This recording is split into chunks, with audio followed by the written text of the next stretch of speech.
It was a ghost, a $3 billion phantom haunting the Pentagon's corridors, a project that existed more in rumor and paperwork than in reality. Born from ambition and high expectations, the Super A-10 was meant to redefine close air support for the 21st century, promising unmatched firepower and survivability. Instead, it became a colossal failure, shuttered quietly in late 2024, its promise evaporating before it ever truly took flight. No press conference, no grand replacement, just a line in an appropriations bill, quietly marking the end of a dream. The Super A-10, once hailed as the future of air support, simply vanished from the public eye, leaving behind only questions and regret. But how did a program with such powerful backing and a massive budget fail so completely, so spectacularly? The answer? Overreach, technological hubris, and a fundamental misunderstanding of what made the original A-10 legendary in the first place. The Pentagon tried to replace a rugged workhorse with a delicate, over-engineered machine, forgetting the lessons written in decades of combat. They chased stealth and networked warfare, seduced by the promise of cutting-edge technology, but forgetting the brutal, unpredictable reality of the battlefield. The Super A-10 was a solution in search of a problem, a monument to innovation that ignored combat's timeless truths and the needs of those on the front lines. Its failure is a $3 billion lesson the military seems doomed to relearn, a costly reminder of the dangers of losing sight of mission realities. Careers ended, contractors faced scrutiny, and a painful reckoning began within the Air Force as leaders questioned how things went so wrong. The episode exposed a chasm between those who fly the missions and those who design the tools, highlighting a disconnect that still haunts military procurement. It revealed a system that often prioritizes dazzling tech over proven reliability, chasing innovation at the expense of what actually works in war. The ghost of the Super A-10 now serves as a warning to future generations of planners and engineers. Sometimes, the best solution isn't the newest or most complex, but the one that's already proven itself where it matters most. Sometimes, the answer has been flying right in front of you all along, its value clear to those who depend on it. The Warthog's roar echoes as a reminder, a living testament to the power of simplicity, reliability, and purpose-built design. To truly understand why the Super A-10 project failed so spectacularly, you first have to appreciate the legend it was meant to replace, a legend that's larger than life. The A-10 Thunderbolt II, affectionately called the Warthog, isn't just another military aircraft. It's an icon, a symbol of American air power and resilience. Built around the monstrous GAU-8 Avenger cannon, the Warthog delivers a terrifying brrrt that signals hope and salvation for ground troops pinned down by enemy fire. The Warthog is essentially a flying tank, engineered from the ground up for survivability and close air support. Pilots are protected by a titanium bathtub, engines are mounted high to avoid ground fire, and redundant flight systems keep it flying even after taking heavy damage. There are legendary stories of A-10s returning to base with one engine, missing chunks of wing, and riddled with hundreds of bullet holes, yet still bringing their pilots home. This unmatched toughness earned the unwavering trust of both ground troops and the pilots who fly her. The bond between the A-10 and infantry is legendary. The aircraft is seen as a guardian angel by those on the ground. Pilots are trained for chaos, for seeing their comrades on the ground, not just distant targets on a screen, but real people depending on them. This deep human connection is the soul of the machine, making the A-10 more than just metal and firepower. For decades, the Air Force has tried to retire the Warthog, but fierce loyalty from troops, pilots, and even politicians has kept it alive against all odds.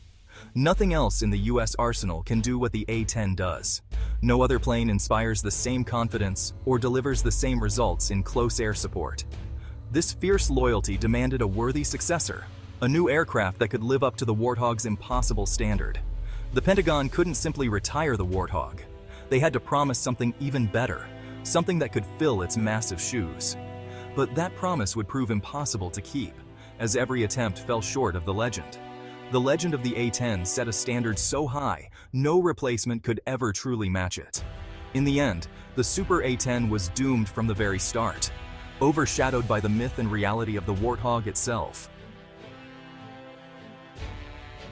With the A-10 aging and showing its years on the battlefield and its passionate defenders refusing to let it go quietly into retirement, the Pentagon found itself facing a dilemma and needed a bold solution.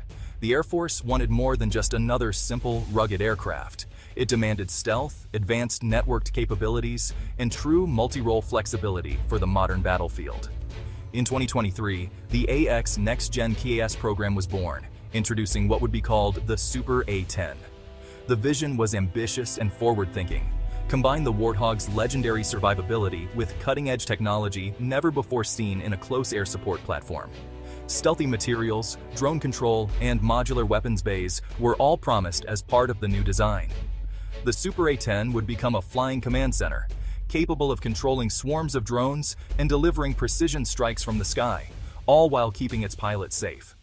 It was a paradox. Brute force toughness merged seamlessly with software-driven complexity and digital intelligence.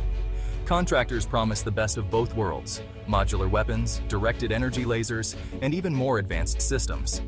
Artists' renderings showed a sleek, menacing machine, a true evolution of the Warthog's intimidating presence. Defense officials promised a generational leap in capability, touting the Super A10 as a game-changer for future conflicts. The price tag was staggering: $3 billion for just a handful of prototypes, raising eyebrows across the defense community. It was a massive gamble, betting that technology could not only replicate but even improve the soul and effectiveness of a combat legend. The stakes couldn't have been higher, as the future of close air support hung in the balance. The Super A10's technological promises became its downfall. Stealth was the first hurdle. Fragile coatings couldn't survive the realities of forward bases. Drone integration was revolutionary in theory, but in practice, it overwhelmed pilots with complexity. The user interface was clunky, data links jammed, and AI wingmen behaved unpredictably. Instead of enhancing awareness, drones became a distraction. The laser pod sounded impressive, but its power needs strained the aircraft, and its effectiveness vanished in real battlefield conditions. Each system was a marvel alone, but together they created a cascade of failures. Stealth coatings interfered with sensors, lasers drained power, and the added weight made the plane sluggish. The Super A10 became less than the sum of its parts. It was a beast burdened by its own brilliance. The dream was already unraveling. Trouble emerged during early prototype testing in 2024. The Super A10, for all its tech, was shockingly fragile. Stealth coatings chipped after a few flights. Maintenance became a nightmare. The downsized Ju-8 cannon jammed repeatedly, even damaging the weapon bay. The soul of the Warthog, its gun, was compromised.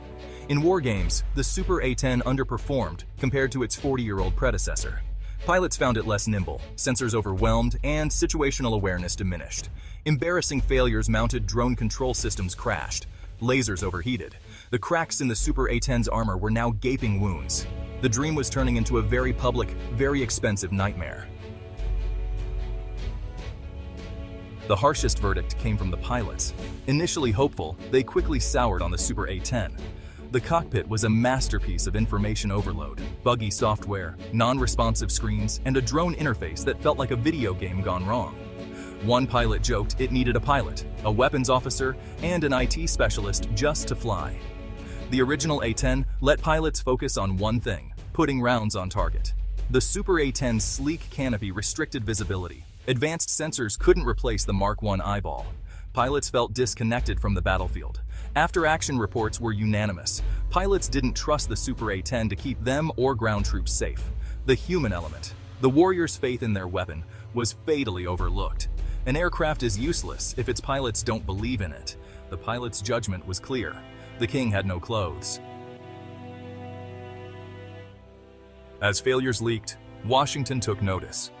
The Government Accountability Office launched an investigation. Findings were scathing.